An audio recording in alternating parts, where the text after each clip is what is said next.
13h, vous êtes sur Al24 News. Madame, monsieur, bonjour. Tout de suite, l'essentiel de l'actualité de ce samedi 18 décembre.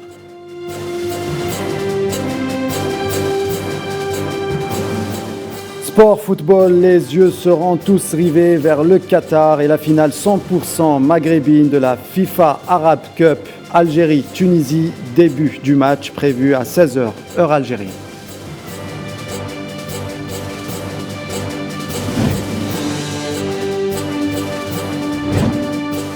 La coopération Afrique-Turquie prend un nouvel essor avec le sommet qui se déroule à Istanbul, un essor politique mais aussi économique. Nous en parlerons dans ce journal.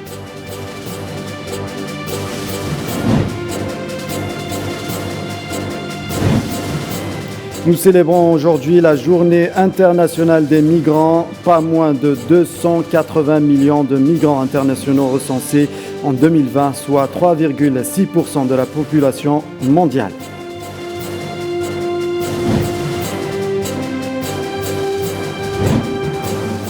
En Europe, alors que les fêtes de fin d'année approchent à grands pas, endiguer la propagation du Covid, notamment le variant Omicron, reste l'objectif numéro 1 des dirigeants de l'Union européenne.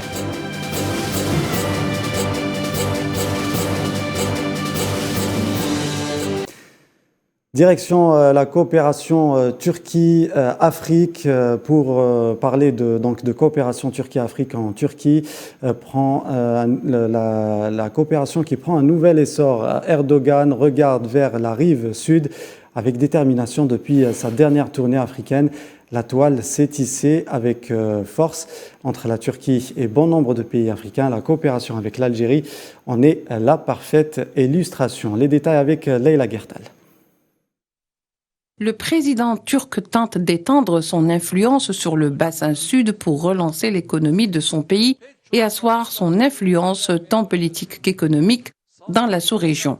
Diversifier ses partenaires semble être une des devises de la réelle politique adoptée par Erdogan. Ce sommet turc-Afrique offre des opportunités insoupçonnables et inestimables, aussi bien pour Ankara que pour les pays africains.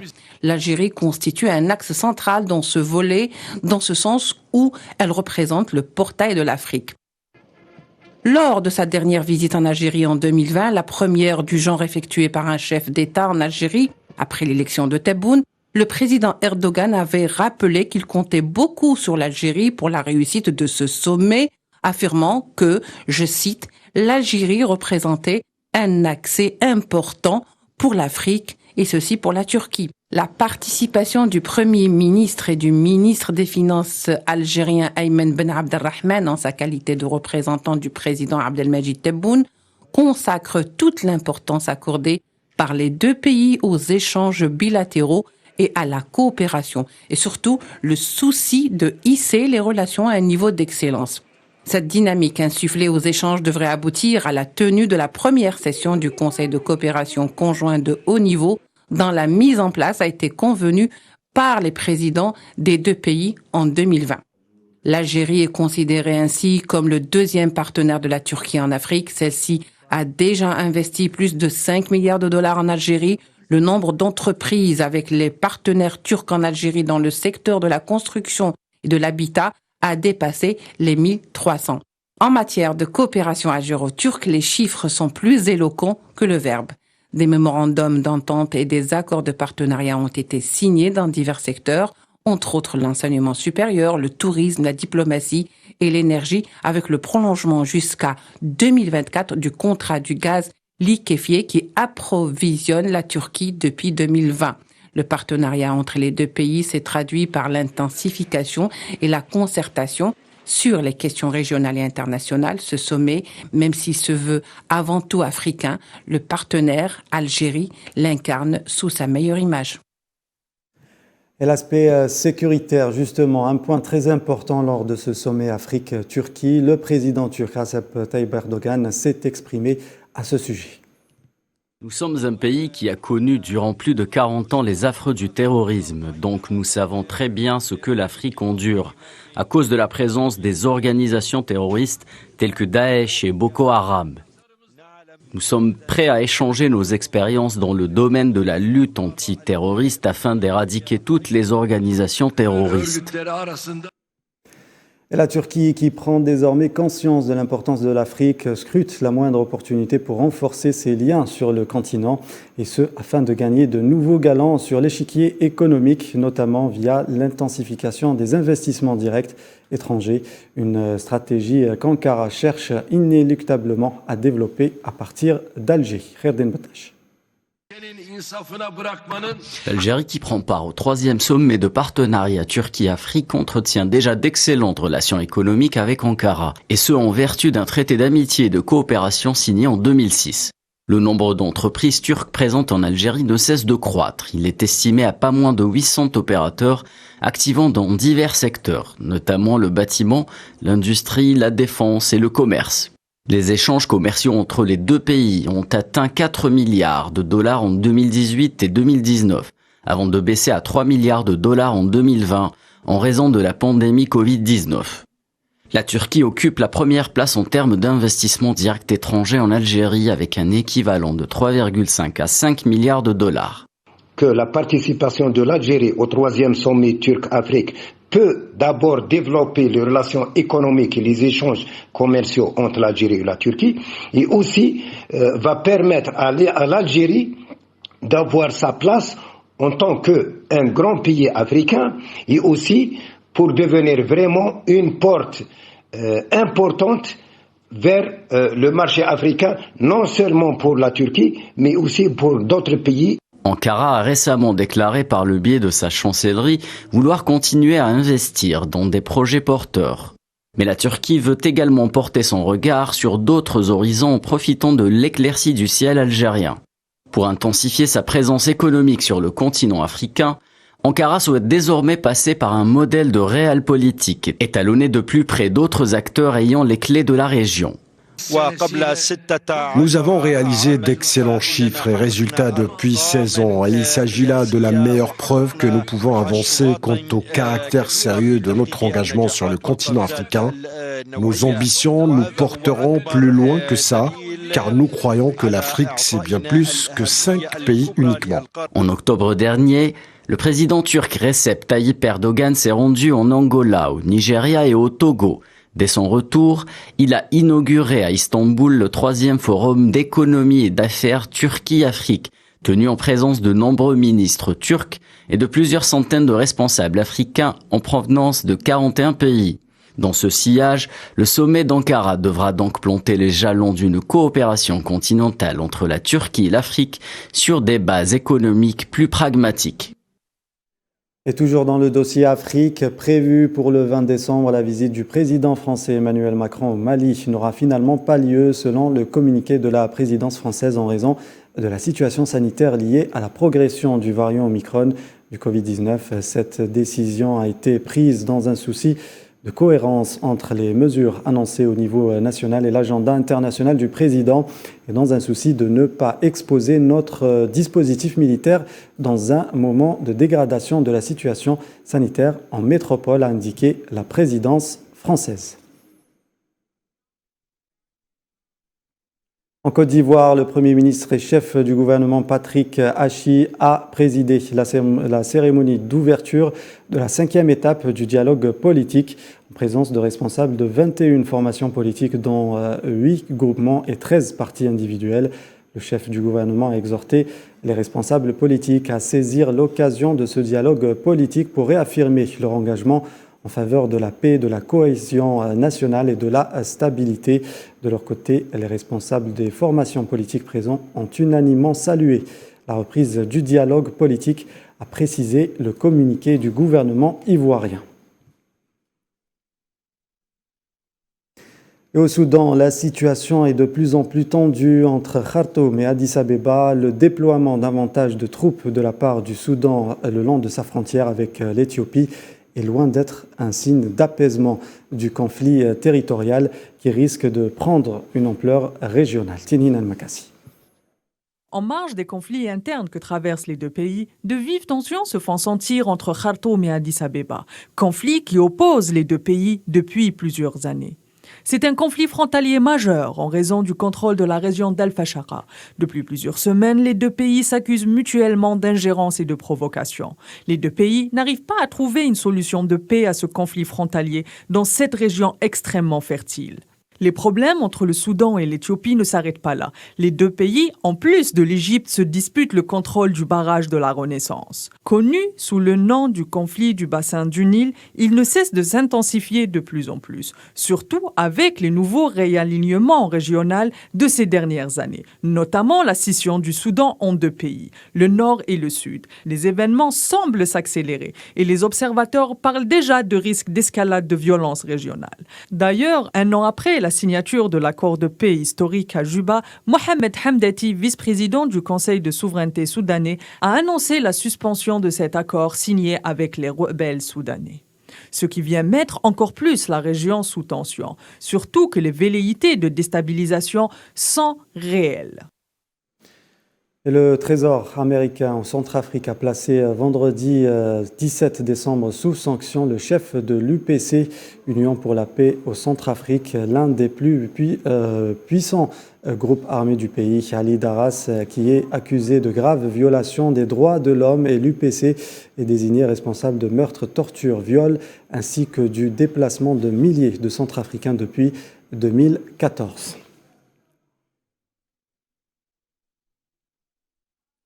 Nous vous le disions en titre, la communauté internationale célèbre aujourd'hui la journée internationale des migrants. Ils étaient pas moins de 280 millions de migrants internationaux en 2020, soit 3,6% de la population mondiale, selon les chiffres de l'Organisation internationale pour les migrations. Amel Hamzian Zitouni.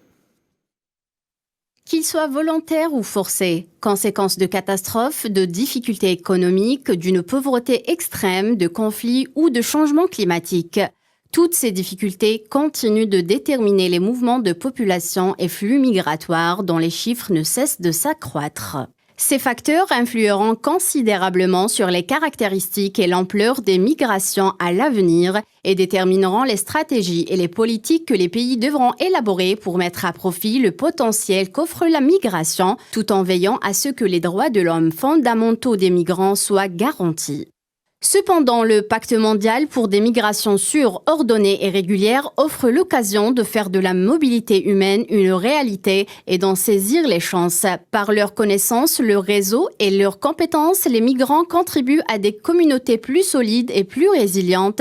Le paysage social et économique mondial peut être façonné par des décisions fortes visant à relever les défis que pose la mobilité humaine et les migrants et à saisir les opportunités. Une journée internationale pour ces hommes et femmes qui ont choisi une terre d'accueil autre que celle qui les a vus naître et l'occasion pour plus de sensibilisation envers ce phénomène social. Et les autorités espagnoles ont annoncé l'arrestation d'un des barons de drogue les plus recherchés d'Europe. Le trafiquant marocain a été appréhendé lors d'une opération coordonnée entre les forces de l'ordre espagnoles et l'Europol. Les détails avec Safwan Ben Sabri. Les autorités espagnoles ont annoncé le démantèlement d'un réseau international de trafic de drogue, notamment de cocaïne et de hashish. 17 personnes ont été arrêtées lors de l'opération, parmi lesquelles Fikri Amellah, marocain nationalisé espagnol, spécialisé dans la livraison de hashish dans les eaux internationales, bien qu'il était aussi impliqué dans le trafic de cocaïne. Les autorités espagnoles ont déclaré que le leader du réseau avait été arrêté lors d'une opération complexe impliquant la garde civile, la police nationale et la police européenne à l'aide d'une couverture aérienne. Selon les médias locaux, l'opération a débuté mardi à l'aube à l'aide d'un hélicoptère qui surveillait le quartier de Poble-Sec dans la localité de Barcelone, qui serait le siège des opérations du réseau marocain dont le chef faisait l'objet d'un mandat d'arrêt international. Le fugitif a été localisé en coordination entre les autorités espagnoles et l'organisation de police européenne Europol. Une autre personne a aussi été arrêtée dans la ville de Vigo, dans la région de Galice. Selon la Guardia Civile, l'arrestation du réseau dirigé par Fikri Amellah, spécialisé dans le transport de hashish du Maroc vers la péninsule ibérique et dans le blanchiment d'argent, a permis de saisir près d'1 million d'euros en espèces, 10 véhicules de grande valeur, un bateau et des montres et bijoux d'une valeur de plus de 3 millions d'euros. Tout porte à croire que le réseau de trafic de drogue marocain opérait dans toute l'Espagne et servait d'intermédiaire entre les fournisseurs de cocaïne et de hashish du royaume et les revendeurs dans la péninsule ibérique. La Russie a rendu publiques les propositions de traité qu'elle a remis aux États-Unis afin de désamorcer les tensions récurrentes avec les pays de l'OTAN. Moscou propose d'entamer les négociations dès ce 18 décembre à Genève, mais Washington ne semble pas vouloir dialoguer en présence de ses alliés et partenaires européens. Sohila Kilal. Le ministre russe des Affaires étrangères a rendu publiques les propositions de traité que la Russie a remis aux États-Unis afin de mettre un terme aux tensions récurrentes avec les pays de l'OTAN et établir des garanties juridiques pour assurer la sécurité de ses frontières qu'elle juge menacées sur fond de tensions récurrentes. Ces documents prévoient notamment d'interdire tout nouvel élargissement de l'OTAN à l'Ukraine ainsi qu'à tout autre pays et d'empêcher les activités militaires proches de la frontière russe dans les pays de l'ancien espace soviétique. Le vice-ministre russe des Affaires étrangères, Sergueï Ryabkov, a appelé la partie américaine à prendre l'initiative russe très au sérieux, affirmant que la Russie était prête à entamer les négociations dès aujourd'hui dans un pays tierce. De son côté, Washington ne semble pas vouloir dialoguer, à en croire la porte-parole de la Maison-Blanche, Jen Psaki, qui a affirmé, je cite, « Il n'y aura pas de discussion sur la sécurité européenne sans nos alliés et partenaires européens. Nous ne ferons aucun compromis sur les principes fondateurs de la sécurité européenne. » Les Occidentaux menacent la Russie de sanctions sans précédent en cas d'invasion de l'Ukraine, mais semblent exclure toute intervention militaire. De son côté, la Russie affirme n'avoir aucun compte à rendre sur les déploiements des troupes au sein de ses frontières et affirme au contraire qu'elle est sous la menace de l'OTAN qui arme Kiev et multiplie les déploiements de moyens aériens et maritimes dans la région de la mer Noire. Et le bras de fer entre Paris et Londres au sujet des licences de pêche est loin d'être fini. La France va demander à la Commission européenne d'engager une procédure contre le Royaume-Uni. La France qui attend toujours des autorités britanniques la délivrance de 73 licences à ses pêcheurs va demander à la Commission européenne d'engager une procédure de contentieux post-Brexit contre le Royaume-Uni, a annoncé le gouvernement français ce vendredi. Le Parlement polonais vient d'adopter une loi sur les médias. Le gouvernement polonais affirme que cette loi protégera le paysage médiatique polonais contre des acteurs potentiellement hostiles. La loi empêchera les entreprises n'appartenant pas à l'espace économique européen de détenir une participation majoritaire dans les entreprises de médias polonais. Une situation qui ne plaît pas à Washington, qui voit cette loi comme une tentative de réduire au silence la chaîne d'information indépendante TVN 24, contrôlée par l'américain Discovery, considérée comme critique envers les conservateurs au pouvoir. Endiguer la propagation du Covid-19, c'est désormais l'objectif numéro 1 des dirigeants européens. Le vieux continent fait face à une vague de contamination aggravée par le nouveau variant Omicron, alors que les fêtes de fin d'année se rapprochent à grands pas. Les détails avec Amin Tota. Du Portugal au Danemark, en passant par le Royaume-Uni, la 5e vague du Covid-19 sévit en Europe en cette fin d'année avec une nouvelle flambée des contaminations, notamment du variant Omicron. Conséquence de la réalité sanitaire, un retour imminent des restrictions et les mesures préventives, comme c'est le cas dans la péninsule ibérique où le gouvernement portugais a pris la décision de réintroduire l'obligation du port de masque dans les espaces fermés. Pour ce qui est des voyageurs, un test négatif est imposé pour entrer dans le pays. En France, les services de santé misent sur la vaccination pour faire face à la montée du variant. Et un pass vaccinal sera désormais exigé dans les lieux de loisirs et divertissement. Pour ce qui est de la Suisse, le gouvernement helvétique compte rétablir le télétravail dès la semaine prochaine. Loin du continent, dans l'île britannique, un record de contamination a été enregistré pour le 3e jour de suite. Le nouveau variant est quasi dominant même dans les pays limitrophes avec l'Angleterre, à l'image de l'Écosse et les pays de Galles. Dans le nord de l'Europe, principalement au Danemark, le gouvernement socio-démocrate de Mette Frederiksen a décidé de limiter les rassemblements culturels avant les fêtes de fin d'année. Tous les chemins sont légitimes pour contrôler la contagion et que les prochains jours seraient décisifs pour évaluer l'impact de ce nouveau variant en Europe qui n'a pas encore dit son dernier mot. La prudence est donc de mise. Et le nouveau Premier ministre tchèque Petr Fiala prend à 57 ans les rênes d'un pays qui, comme le reste de l'Europe, connaît une nouvelle vague de Covid ces dernières semaines et les conséquences économiques de cette crise sanitaire sur la République tchèque ne vont pas lui simplifier la tâche, lui qui a fait de l'équilibre budgétaire la pierre angulaire d'un programme électoral qui se veut ambitieux. Souvenez-vous, au début du mois, la France, représentée par son président Emmanuel Macron, a vendu 80 avions de chasse de type Rafale et 12 hélicoptères Caracal aux Émirats arabes unis. Dans un rapport paru récemment, la Fédération internationale des droits humains et ses partenaires apportent de nouvelles preuves des exactions commises par les Émirats arabes unis contre la population yéménite et des éléments de la complicité française. Sofiane Barouti. La France vend des armes à plusieurs régimes. Le montant de la dernière transaction, 16,6 milliards d'euros. Une bouffée d'oxygène pour le complexe militaro-industriel de ce pays européen en perte nette de vitesse depuis un moment. Le plus gros contrat à composante militaire de notre histoire.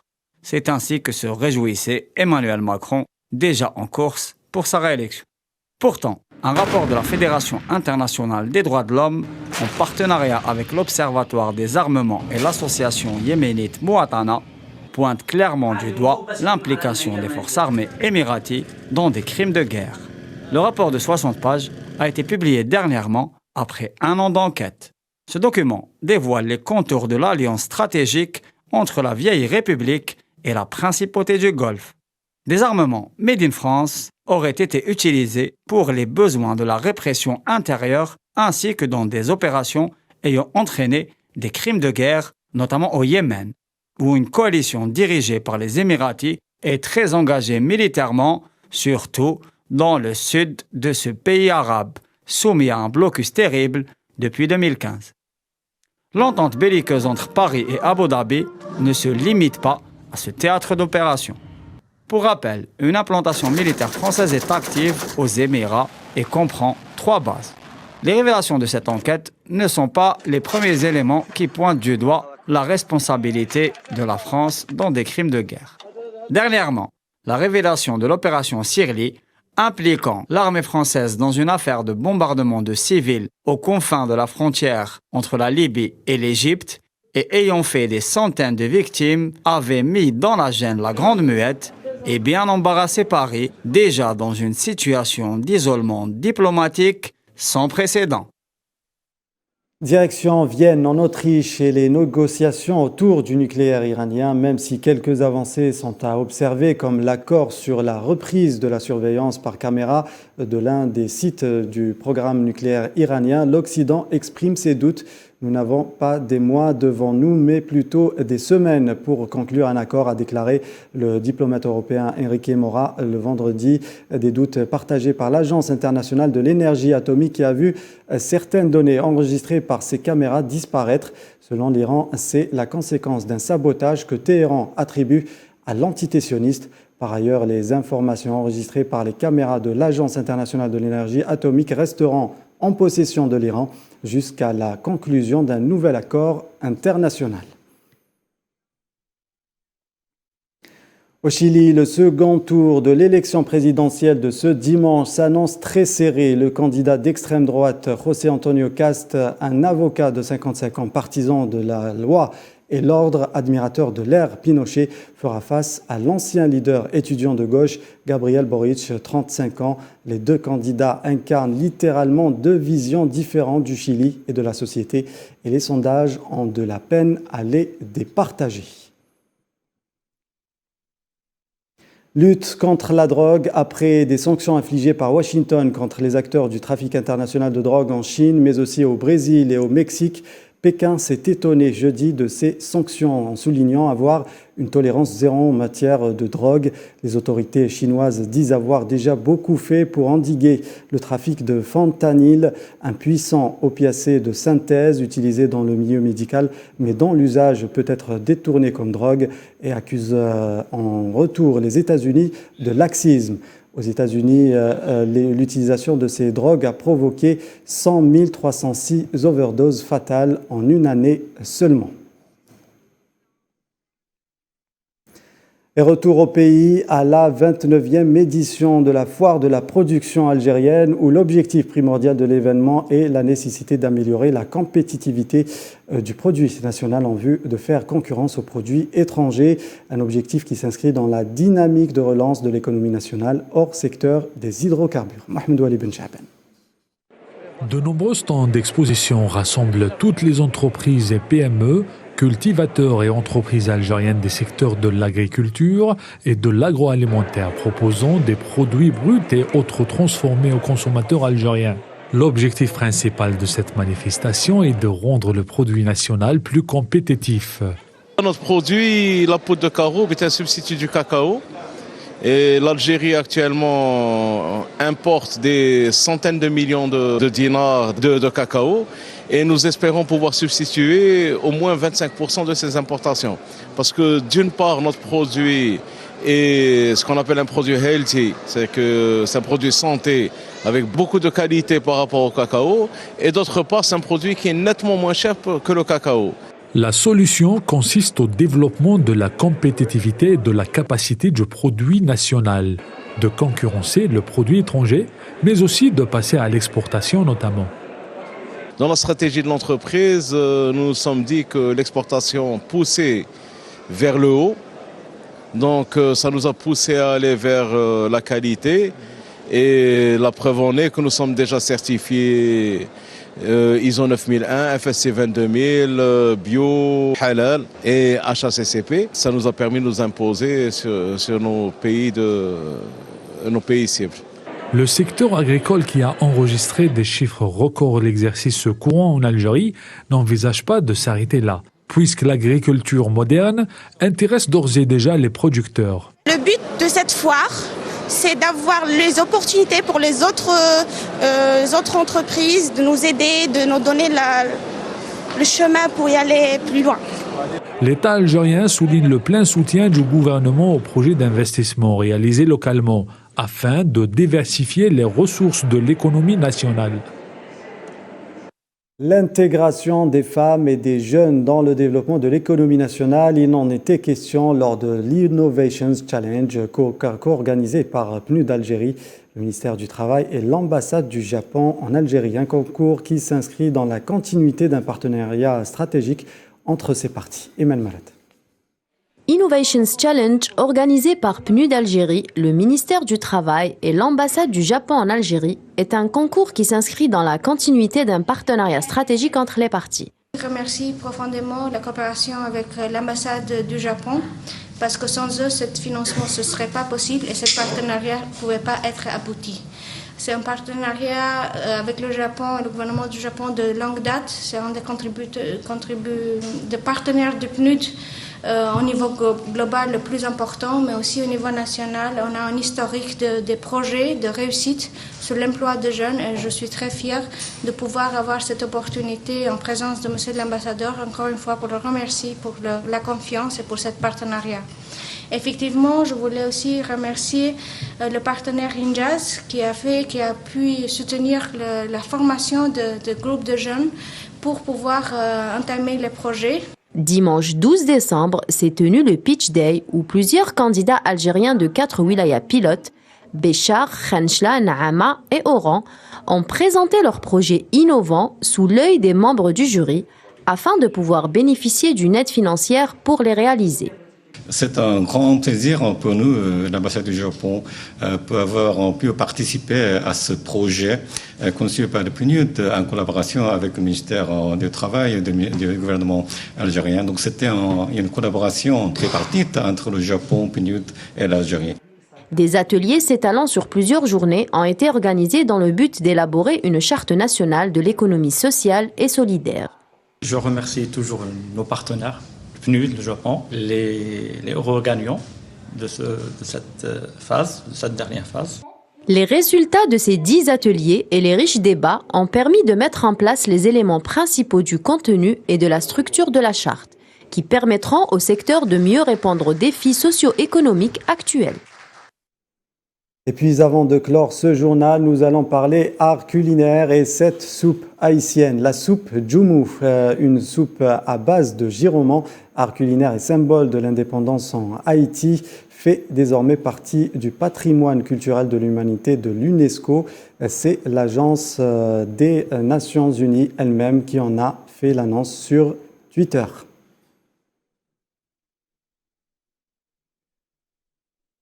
Bon appétit si vous êtes encore à table. C'est la fin de ce 13h. Merci pour votre attention. Tout de suite, les nouvelles du ciel avec Amel Amzian Zitouni. Et c'est Fatma Mhani qui vous donne rendez-vous pour l'édition de 19h. Bonne suite des programmes sur Al 24 News. À demain.